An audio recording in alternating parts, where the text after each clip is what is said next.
So let's go ahead and talk about the operations and maintenance on the BR3512.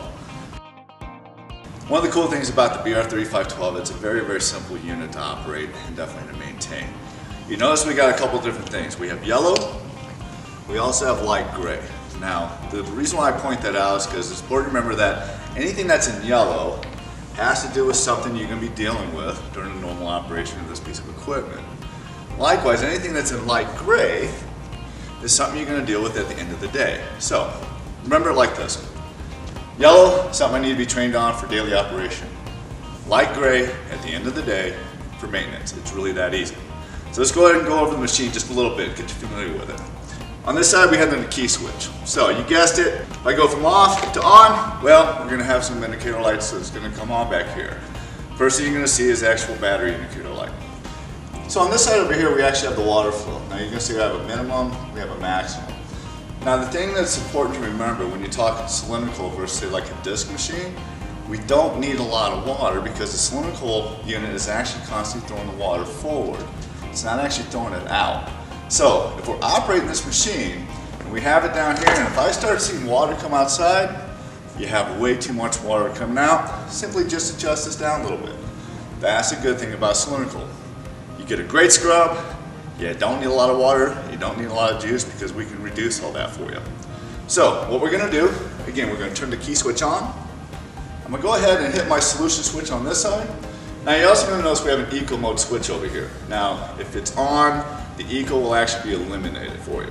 Now the beautiful thing about that, if we need to reduce the noise level and everything like that for daytime cleaning, we can. However, if you want to have maximum vacuum, maximum solution and everything else for a normal scrub or maybe even a double scrub, we'll go ahead and simply turn the eco off. Okay, but at least you have that availability. So here's what we're going to do. We'll turn the key switch on. Make sure our water flow is closer to the minimum versus the max. Again, we want to keep the water contained inside, not outside. Go ahead and do the choose between eco or not.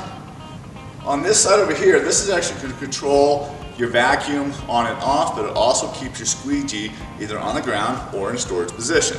So go ahead, hit the switch down. That's going to engage my vacuum when I pull this yellow trigger. Now the other benefit of this machine, as you can see, I have the switch on. Everything should be loud and noisy right now, right? No, because nothing happens until you physically hit this. Now once I hit the yellow trigger, everything starts to work for me.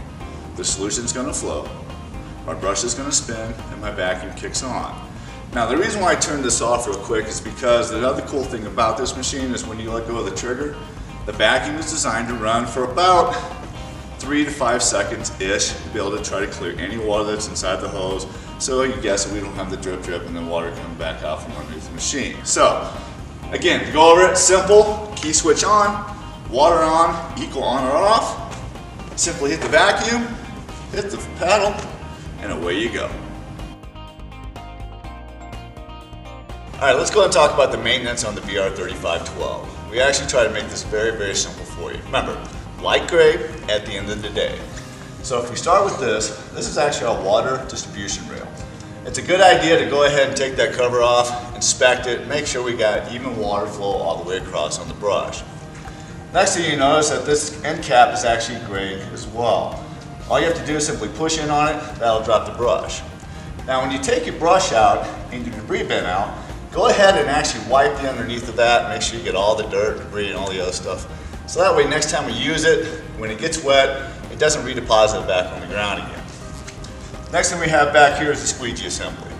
Make sure you take that off, clean the inside of it, inspect it, because remember, this needs to work well too, because we need a dry floor. Next thing we have here, even though I know this is yellow, this is actually our recovery tank. It's a good idea to obviously drain this, make sure it's nice and clean, get something inside there and kind of swirl it around. So this, and then the other thing I want to point out is this is our recovery tank lid. So it's a really good idea to go ahead, cut this open. That way it's nice and dry next time we need to use it. Now, once you get through all this, wipe the machine down, make sure it looks good. Last but not least, plug it into the wall. Why? Well, because it needs to be charged for next time around. This is all you need to know as far as the maintenance of the BR3512.